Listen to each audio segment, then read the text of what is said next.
you have room, you have wiggle room. So don't get so caught up in what has to be the exact perfect pairing.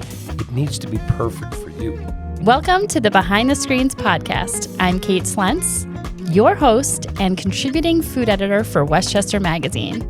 We are gearing up for this year's Wine and Food Festival this June, and I am so excited to be sitting down with Chef Peter Kelly, who is working with renowned wine expert Kevin Zraly on Tuesday, June 9th for the Perfect Pairings event.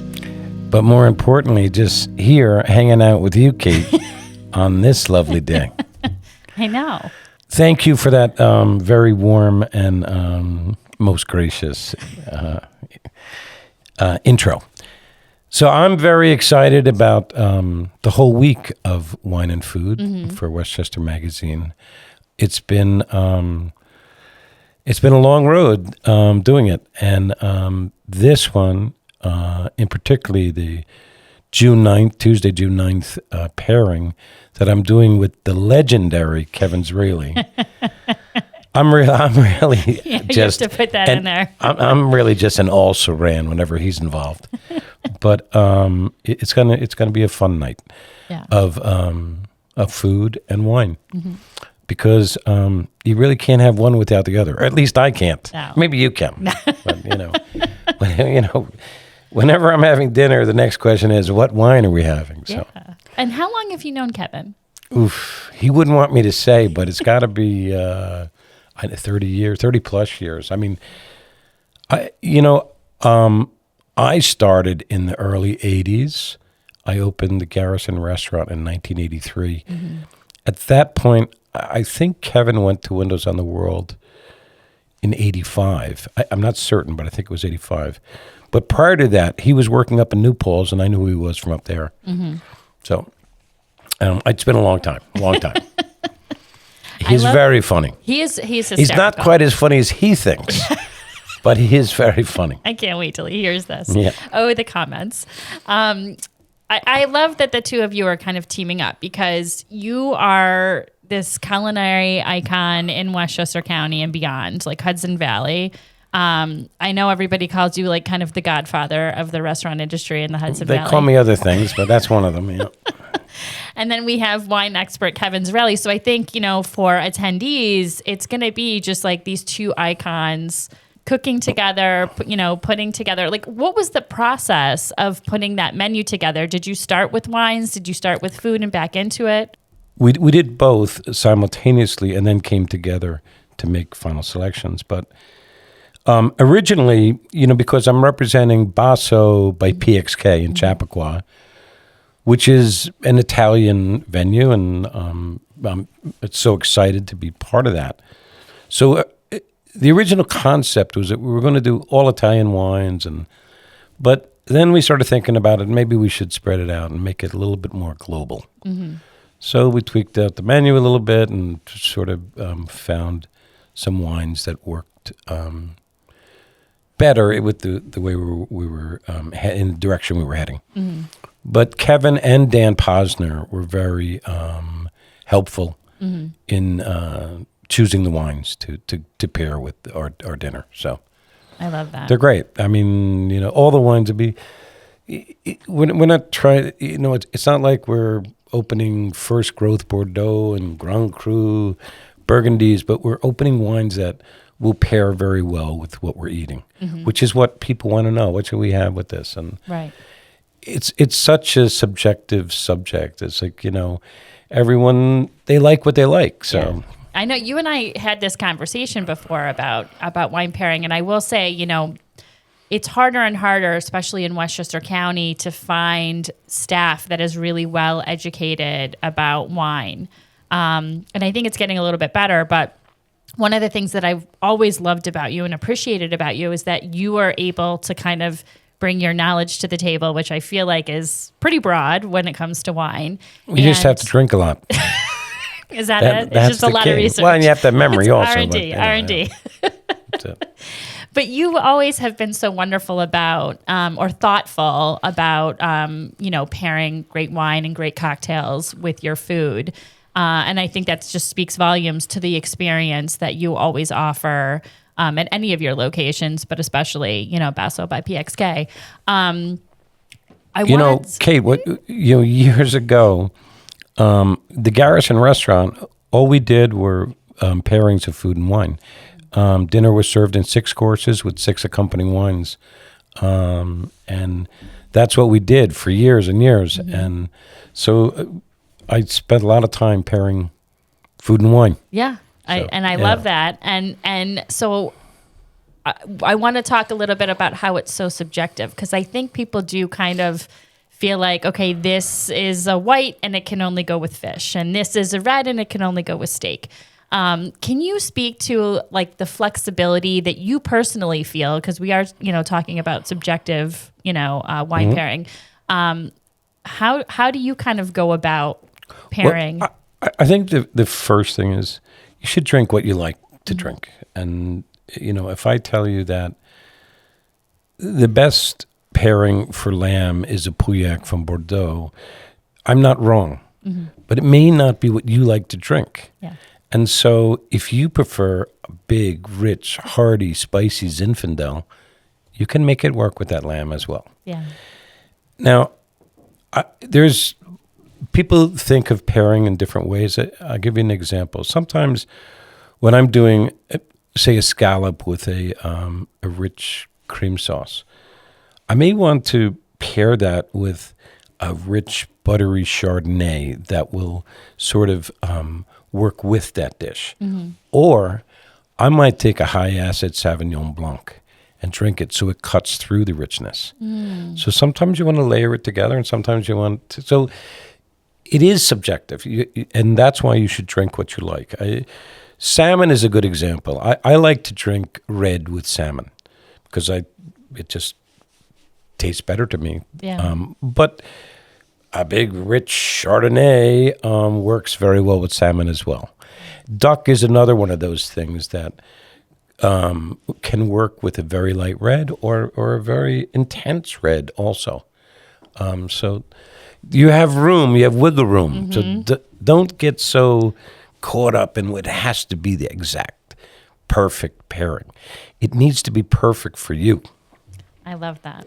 Yeah. I really do love that. Can you tell us a little bit on what's on the menu, what's on tap on Tuesday, June 9th? Well, we're going to start with a cocktail hour. Some nice hors d'oeuvres. We'll do some baby lamb chops, and we'll do some arancini with fontina. We have what else do we have? Well, and then we're gonna do some hors d'oeuvres, and then after we're gonna move to the first course. Is we're doing a black truffle shrimp that's with avocado and a Prosecco glaze. Mm. We're then going to do Hudson Valley quail. And we do it in an Italian, in the Italian vernacular. It's a quail saltimbocca. So it has a little bit of fresh sage, and then it's wrapped in prosciutto di Parma. Mm. And it's glazed with a very intense reduction of marsala. And that's served with a Parmesan polenta. Oh, yummy. And then we're going to do a tagliata, a Fiorentina style, which will be a grilled sirloin and, filet mignon, mm-hmm. roasted, and then served with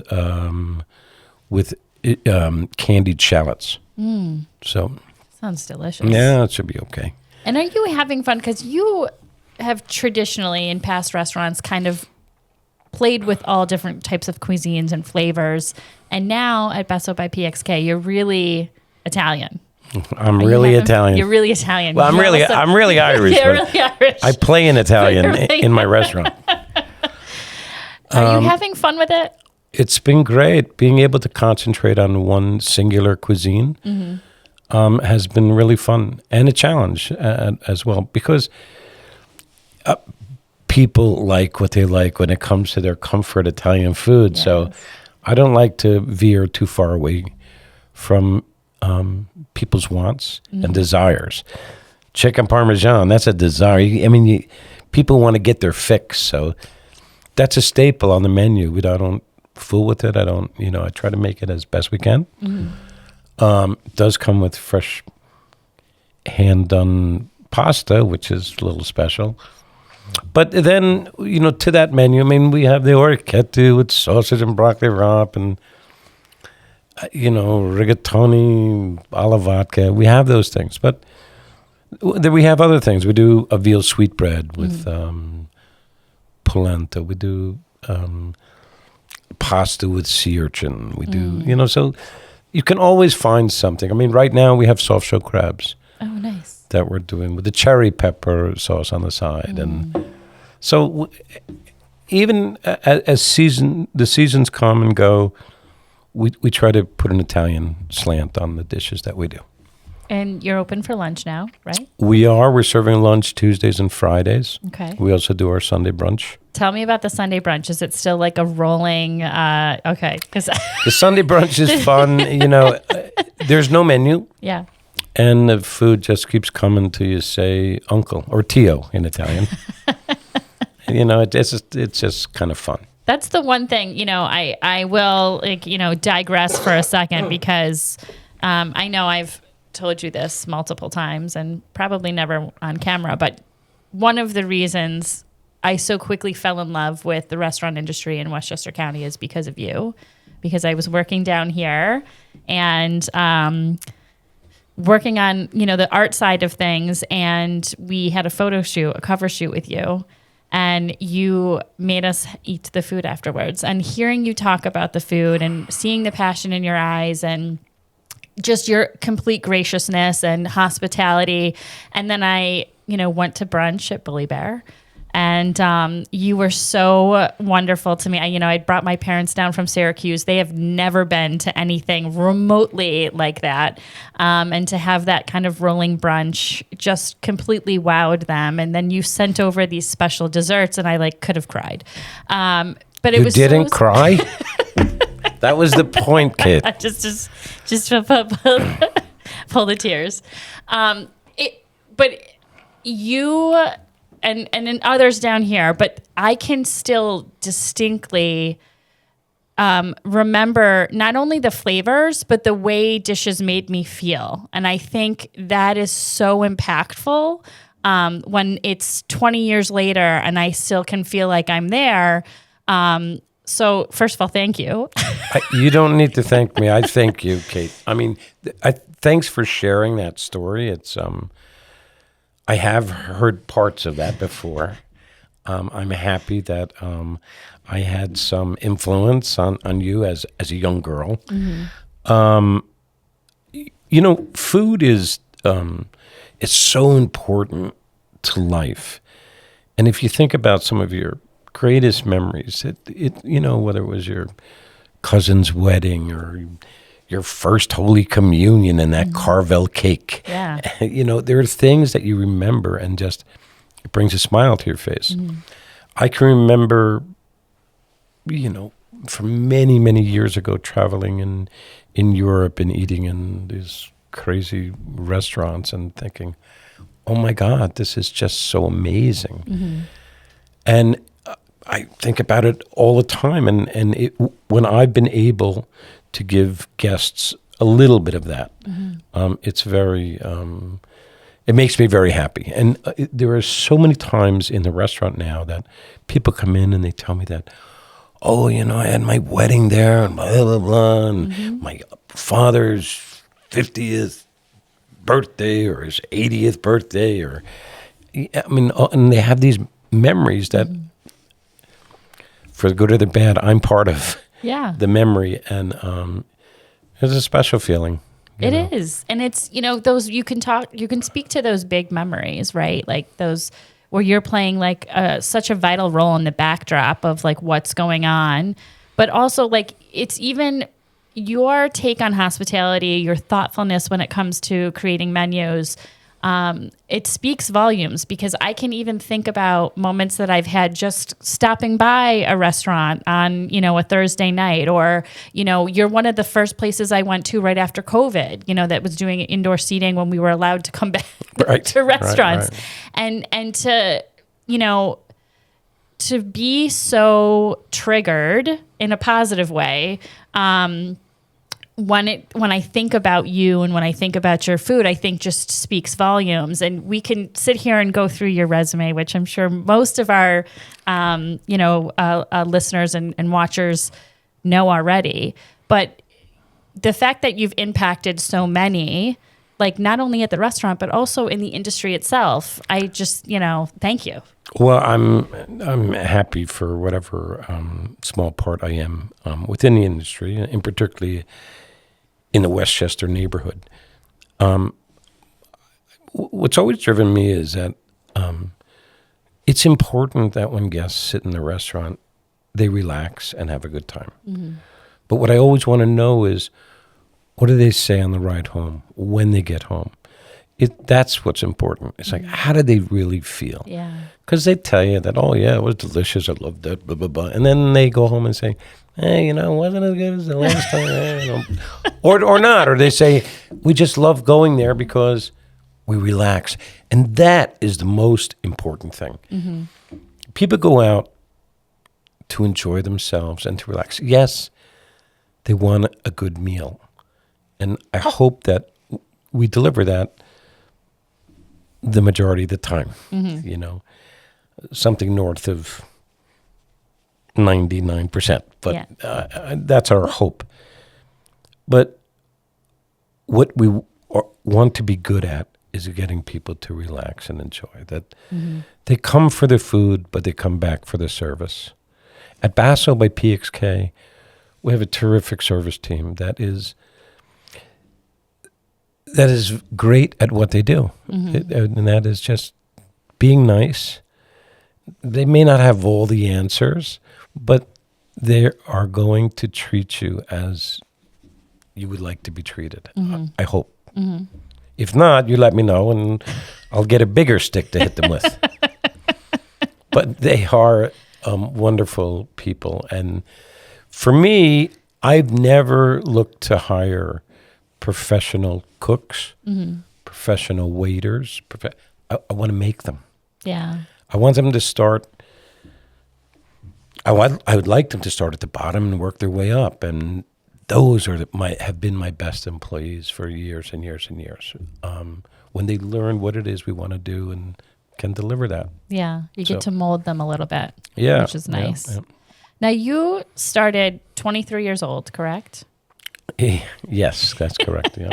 Well, I didn't start then. Well, I already had a few things under my belt by then. But yes, like your first restaurant was 23 years old. I opened. I was 23 when we opened Savers at Garrison. Yeah. And what is one rookie mistake that you made that you're most grateful that you made that mistake because of the lesson that it taught you? At first, I wanted to make everything exactly as I thought it should be. And then I recognized that may not be what the guest wants. And I've always tried to run my restaurants since the early days by the guest dining room chair. What do they want? Not so much what I want. Of course, I hope that what I like, you like. But what's more important to me is that I'm delivering what the guest is looking for. Yeah. It's always about the guest. It never can be about you. I mean, it should always be about the guest. This is why you're the king. Oh yeah, I'm not the king. I'm not even a prince. Well, I mean, but stop. You're not even a prince. I mean, you and I could probably talk all day long about how the industry has shifted, and I think some of the younger chefs coming up, are really chasing that Michelin star and really thinking about what the food that they want to put out there. And I think that's a very smart perspective when it comes to running a restaurant. I do want to ask you also, with all of your experience in the restaurant industry here and in, the broader Hudson Valley, what have you seen kind of shifted the most when it comes to dining out? Is it staffing? Is it, the guest experience? Is it guest behavior? I think for me, the challenge is figuring out exactly what the guest wants anymore. It's a little bit different. They certainly want quality because they're they're used to quality in their lives, and they want quality. But the quality may be they want a hamburger. However, they also want the branzino. Yeah. It used to be you went to this restaurant for the hamburger and this restaurant for the branzino. Now they want it side by side because that's what they want. Yeah. So getting the right mix of foods on the menu is a bit of a challenge, and understanding the price points that they're willing to pay. I mean, I look and I see restaurants that are charging incredible pricing. And to have dinner, even in a local restaurant, is quite expensive now.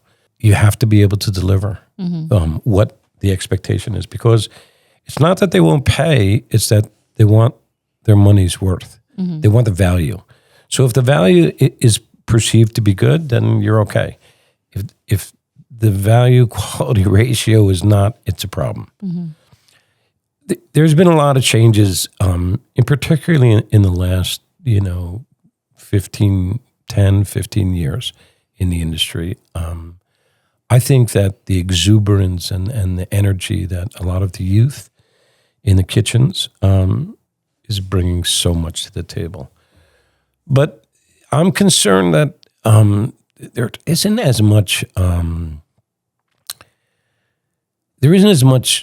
maybe respect, or respect's not the right word, but considering what came before them and how it got here is important. It was very important to me growing up. And I looked to the Joe Rubichons and the Paul Bocuses and, these Alan Chappelles that really created a pathway for chefs and kitchens to be more creative and do things and to run restaurants correctly. I think that there's a lot of, they're like, this is what we do, and if you don't like it, why don't you just go somewhere else? When we don't serve salad, so, sorry, or we only serve bourbon, we don't serve vodka. Yeah. For me, that does not speak to the clientele. It may work, and it has worked for many restaurants, but it feels more about you than them.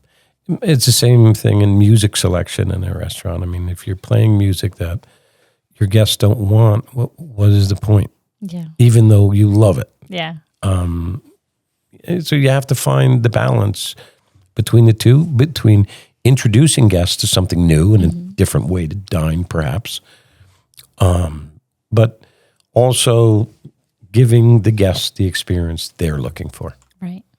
So and to kind of piggyback on that, you have two recent ventures that you're working on. We've been talking about Basso by PXK. You also have the Waveney Tavern by PXK in New Canaan, which is your first Connecticut restaurant, which we'll get to in a second.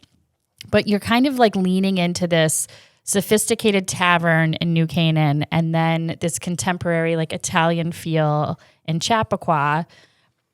But in both of them, even though they're very different restaurants in terms of the cuisine, what feels and the ambiance and everything. And the ambiance, yes. But what feels the same, like when you feel the room, the space, the vibe, which is like, of course, what everyone's talking about on the Instagram these days. When you feel the space, when you walk into that space, both of them feel very neighborhood and hospitality forward. Is that, the real shift, like for you? That's the thread. Yeah. What I hope that you recognize is that's the PXK thread. So, this is an Italian neighborhood restaurant in Chappaqua. And this is my version of a tavern in New Canaan. Two wonderful and so... have welcomed me with open arms very nicely. They're wonderful communities, and I'm so happy to be part of them. But the idea of, like in New Canaan, I wanted to do a tavern menu that also gave the option of, you want that grilled prime sirloin, you can have it. You want a lobster pot pie, we're going to do that. But we're going to poach a pound and a half lobster to order, and we're going to do it, and it's going to be special, and it's not going to be inexpensive. Yeah. But there's a burger on the menu. Yep. There's a pasta on the menu. There's things that I think the family will want to come, and you can feel comfortable to come in with a couple of the kids. Yeah. After the soccer game and have dinner. But you could also feel very comfortable on Saturday night to invite the neighbors to have a special dinner in a special place. Yeah. I was just going to say that it just feels, I've been in both restaurants and seen, the families hanging out, having a good time. And then, you see like the girls' nights and it's double great. dates. Yeah. Yeah. It's really created a space where there's really something for everyone, not only on the menu, but a place for everyone, which is really hard to do, I think. It's getting easier. We mentioned earlier what are the changes, but I think that, there was a time when in order to have like fine dining, you had to put a jacket and a tie on and go and, wear your Sunday best. It's not anymore. I mean, there isn't a restaurant in New York that requires a jacket anymore. Yeah. For the good or the bad. I mean, whether you like that or you don't like that. But the truth is, it's elevated dining to a degree. I mean, a simpler restaurant, you can feel very comfortable to go to for a fine dining experience now. Just this week, the New York Times released their 100 best restaurants in New York City. Mm-hmm. Now, I don't want to go off on a tangent here, but, it's very hard for me to accept that list as really that's what you think is the 100 best. I love that there's so many local, simple mom and pop operations on it, and I applaud the New York Times for giving them ink. Yeah. But when you tell me that Restaurant Danielle is number 57 on the list, and Le Bernardin is number 21 on the list, and it doesn't make any sense to me. That 11 Madison Park doesn't even make the list. That the Grill, that La Tête d'Or, these restaurants that don't make the list. Yeah, it's impossible to me. Institutions, yeah. It's not that I love any of those restaurants so much more than the others, but when you take the whole concept of I'm traveling from Kansas or from Madrid and coming to New York City, this is what the New York Times says are the 100 best restaurants in the city. I think they made a mistake. Yeah. And not a small one. Yeah. I mean, maybe the thing is, if it was just a grouping of 100 restaurants, it'd be one thing. But these are ranked. Yeah. That's, anyway. That's hard. No, you're 100% right. You're 100% right. It's really hard to kind of go through and. It's not that every restaurant needs all the bells and whistles. They don't. I mean, you don't need chandeliers and crystal and blah, blah, blah. It's not about that. It's about the effort of these restaurants put for your enjoyment. Yeah. And yes, somebody can make the best chicken stew and out there, but you're served on a plastic chair and a side. Yeah. And there's nothing wrong with that. I wish I had it in my neighborhood. I would go over on Tuesday and have dinner, but I don't know that I would say to you, traveling from Texas to New York, say, you got to go there and have dinner.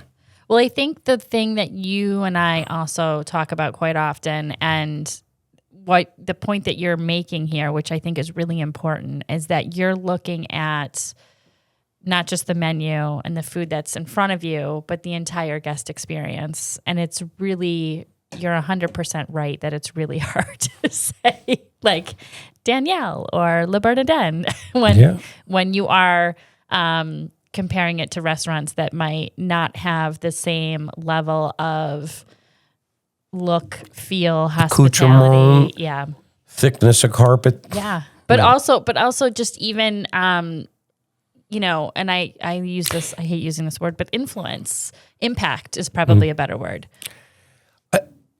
It's not about the crystal Baccarat goblet they serve you your martini in. It's about the level of training they put the bartender through to make that martini. It's about the clarity of the ice that they use to make that martini. It's all of these little things that may go unnoticed to the average person, but they shouldn't go unnoticed to the New York Times. Yes, you're right. Agree. Just a small point. Just let the New York Times know. Don't tell them I said it. Is this being recorded? Yeah, the whole thing. The whole thing. Right. We talked about the Waveney Tavern by PXK a little bit. You did mention a couple of things on the menu. The one thing I do want to point out that I love to see on that menu is that cowboy ribeye, which you're so famous for. Waveney Tavern by PXK in New Canaan. Great place, but let's get back to Westchester. I love it. Always nudging me back to center. I can't not talk about it though. It's such a big deal for you. There's so many things. Well, since you brought it up, I'll tell you that last week was the Kentucky Derby. Yeah. And we had the horse right in front. The parents brought the kids, put them on the horse. I love it. We had, we had the steak with bourbon glaze, and we had our chocolate and pecan pie, the Derby pie. Yeah. So, we try to make it fun too. I know you do. You have that beautiful outdoor space out front. Yeah. And then in Chappaqua, you have that secret garden behind the restaurant. Gonna open next week. Oh, is it? Okay. Yeah, You heard really it here nice. first. There It you opens go. next week. Yep. I love that. I want to get back to the festival a little bit before I let you go. You've been a cornerstone of the restaurant industry, but also, a vital resource for Westchester Magazine's Wine and Food Festival for years. How have you seen that evolved?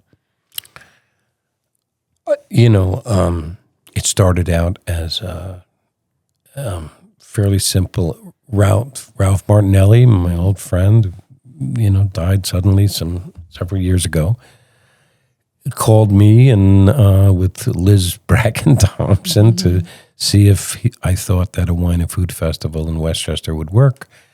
I said, yeah, let's get to work on it. And we got it up and running. And,